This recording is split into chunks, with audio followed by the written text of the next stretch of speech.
we met back in the 90s, early 90s. Probably the 95. 95, and we met as a friend. My father from her side of town in Henderson, North Carolina, where we're from. And I was going to my father's house, and me and a couple friends, and I ran into Shirley, and it was kind of like, you know, she looked interesting. And I knew she had kids. And, you know, people always say, don't date a girl who have kids. But when the Lord put you together with somebody, that's not the case. It was different. And I went home and told my moms about it, and she was like, she got kids. What you gonna do about that? I said, well, maybe I might be an early father. I said, because I like the young lady. And we connected. She cooked, and I wasn't a cook.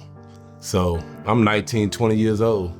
And when I found out she can really cook, because I looked in the refrigerator, she didn't have much. And whatever she had, she put it together and made a meal out of it. So that surprised me. I said, she's very interesting. You know?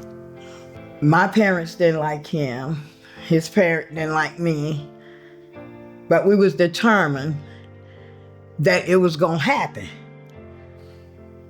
And December the 19th, 2025 will be 38 years. Me and my husband been together. Be 35 years we've been together, 33 marriage. So we thank God for it. When you put God in it, there's no limit to what he could do. Now, if we had not, it may not have happened. I'm pretty sure it wouldn't have happened. Not that we'll still be together, because both of us would have had that separate mind, that idle mind. But everything we went through together. We had been out there for a long time, drinking, drugging, doing whatever we thought we were big enough to do. It came to a point where I lost my kids. We lost our home.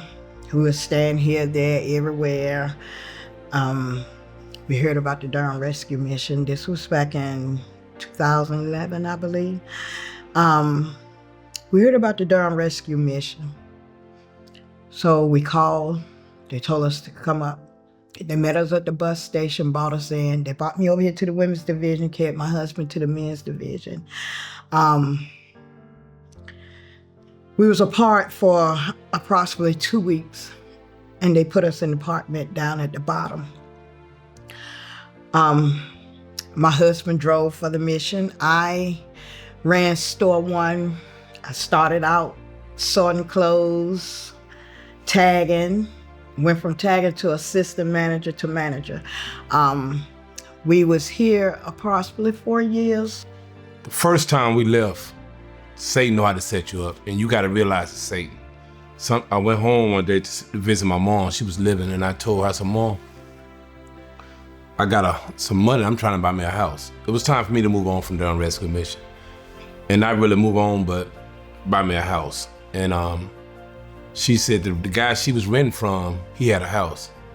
And he wanted $50,000 for the house. I had it. But the house was in Henderson, where I'm from. See, Satan know how to set you up. And I can remember Pastor Talk coming to me and saying, Deforest, I don't want you to go. I went home anyway. And I stayed good for about a year. I was driving concrete trucks, making $28 an hour. I was on top of the world. But I'm thinking I got God first. But at the same time, if you're surrounded by people where you started from, they ain't happy. They're gonna try to get your attention eventually. Fell in the hole, I started going to my bank account, getting money, doing drugs, hiding it, but you ain't really hiding it because the Lord sees it all. Hiding it for a while. And then my son, who was a drug dealer, he got caught up with some boys in the streets that got our house shot up because people don't play by the same rules they used to. They can't get you, they get your mama, they get your aunt, they get your sister, your kids. That's how the rules are. And so we had to move because they shot our house up so bad. But the Lord, he kept us in that safety. Bullet came right past our bed. Big bullet hole in our wall like this. I called up officer. I said, look, somebody's shooting up our house. There's a kid got killed about 2 days and we didn't know nothing about it. We were so high, we didn't know what was going on. So when the officer said, you got to turn your son in, I said, what, turn him in for what? He was like, well, they looking for your son. That's why they shooting y'all house up. So we moved, came to Durham to a hotel, stayed for 5 or 6 days. Money was real low. We ran to Virginia, stayed with her family member for a little bit. I got back on my feet. I started doing better and better. But then, if you got that spirit that's not of the Lord in you, I don't care where you go, them drugs still there. Satan know how to use you. You know, so he started pulling me in again. I started getting back to doing what I was doing, but paying my bills. So things gonna get kind of shifty. It's gonna get real shifty. So we got to the point we lost the house in Virginia, moved to a hotel. I'm working, she trying to work, but Satan's still pulling. He's trying to kill you. One night, I got high, me and my wife, and the Lord spoke to me that night. He said, I'm gonna kill you now, or you about to get up off this bed in the morning and run it on rescue mission. He told me straight, I woke my wife up at 5 o'clock in the morning. We ain't go to bed till 3, so it won't be 2 hours late. The truth of the matter is, when the Lord spoke to me like that, she was like, where you going? I said, we're getting ready to get this stuff out of this room and we're gonna run. I got fictitious tags, my license suspended. I ain't got but $25 in my pocket.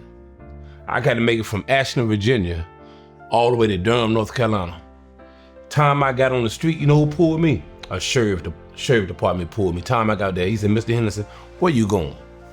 I said, look, man, I'm going to get some help.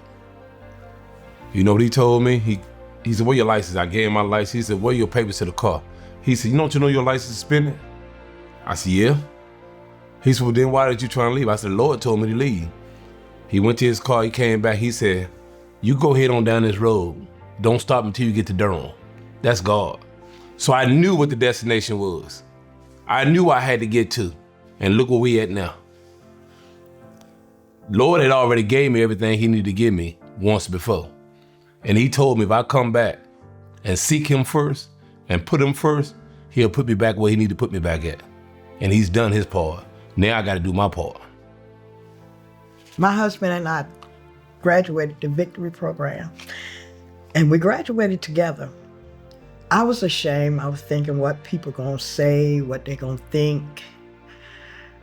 But then once I got here, started getting into my word, praying. It didn't matter what people say or thought about me. It was about what I needed as far as my relationship with Christ. He needed me in the kitchen down there to serve the women and children. Next month, the 22nd will be a year I've been in place. I love my job. I thank God for what he's doing. If I could talk to the donors, I would say to them, thank you for your kindness, your generosity. A lot of people don't care about another person being. And for somebody that don't know you to donate, help take care of you, no matter what your situation or your circumstances was, I said thank you. Amen.